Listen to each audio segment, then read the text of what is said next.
नमस्ते दोस्तों, आप कैसे हैं? आप लोग अच्छे होंगे, हम भी अच्छे हैं। आज भारत के इतिहास के बारे में छोटी सी जानकारी आपके सामने साझा कर रहे हैं। इतिहास अतीत में किए गए मानव प्रयास का अनुक्रमिक कथा है। इतिहास के आवश्यक अंग हैं अतीत, सभ्य युग, मानव प्रयास और घटनाओं का अनुक्रमिक प्रसार। वर्तमान जो अभी जीवित है इतिहास का विषय नहीं है। इतिहास के बारे में लोगों ने अलग अलग डिफिनेशन दिया है। पहले शॉर्ट में कहते थे इति मतलब इतिहास मतलब कहानी, यानी बीती हुई कहानी को इतिहास कहते हैं। लेकिन समय के अनुसार इसको मान्यता नहीं दिया गया।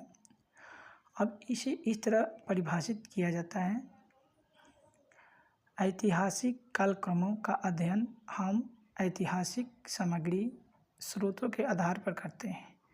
चूँकि इतिहास उन बातों का वृत्तांत होता है जो भूतकाल में हुई हो, इसलिए मूलतः महत्वपूर्ण तथ्यों को चुनकर अतीत का पुनर्निर्माण करने को इतिहास कहते हैं।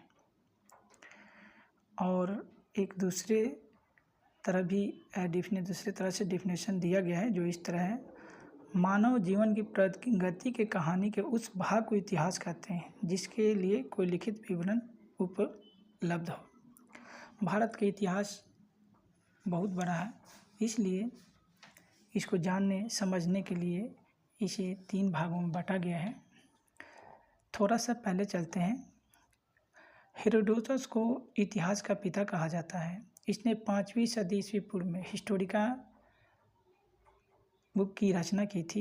इसमें भारत फारस के संबंधों का वर्णन किया गया था। प्लिनी, इसने पहली सदी में नेचुरल हिस्ट्री नामक पुस्तक लिखी जिसमें भारत के पशुओं, पौधों और खनिज पदार्थों की जानकारी मिलती है। प्राचीन भारत के इतिहास का विकास, इसे 3 भागों में बांटा गया इसलिए कि भारत का इतिहास बहुत बड़ा है। पहला है प्रागैतिहासिक काल। इसका लक्षण क्या है पहले देखते हैं। लिखित साक्ष्य उपलब्ध नहीं है, पुरातात्विक साक्ष्य उपलब्ध है। उदाहरण स्वरूप पाषाण काल।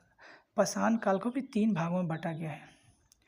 पूरा पाषाण काल जिसका समय है 5 लाख से लेकर 10,000 ईस्वी पूर्व तक।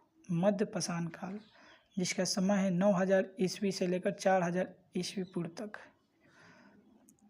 और नवपाषाण काल जिसका समय है 7,000 ईस्वी पूर्व से लेकर 2500 ईस्वी पूर्व तक। और इसमें पूरा पाषाण काल जो है इसको भी 3 भागों में बांटा गया है। पहला है निम्न पूरा पाषाण काल जिसका समय है 5 लाख से लेकर 50,000 ईस्वी पूर्व तक। इसके बाद आता है मध्य पूरा पाषाण काल जिसका समय है 50,000 ईस्वी पूर्व से लेकर 40,000 ईस्वी पूर्व तक। और अंतिम में आखिरी जो है वो है उच्च पाषाण काल, उच्च पूरा पाषाण काल जिसका समय है 40,000 ईस्वी पूर्व से लेकर 10,000 ईस्वी पूर्व तक। और दूसरा है आद्य ऐतिहासिक काल। लिखित साक्ष्य उपलब्ध हैं परंतु लिखित अभी तक पढ़ी नहीं गई जा सकी। इसका लिखित साक्ष्य उपलब्ध, लेकिन इसका जो लिपि है अभी तक उसको स्पष्ट रूप से पढ़ा नहीं गया है। जैसे उदाहरण के रूप में सिंधु घाटी की सभ्यता या वैदिक सभ्यता, इन लोगों की लिपि उपलब्ध होने के बावजूद भी अब तक हम इन पर नियंत्रण यानी सही तरह इसकी लिपि को पढ़ नहीं पाए हैं। तीसरा है ऐतिहासिक काल। पुरातात्विक एवं साहित्यिक दोनों साक्ष्य उपलब्ध है।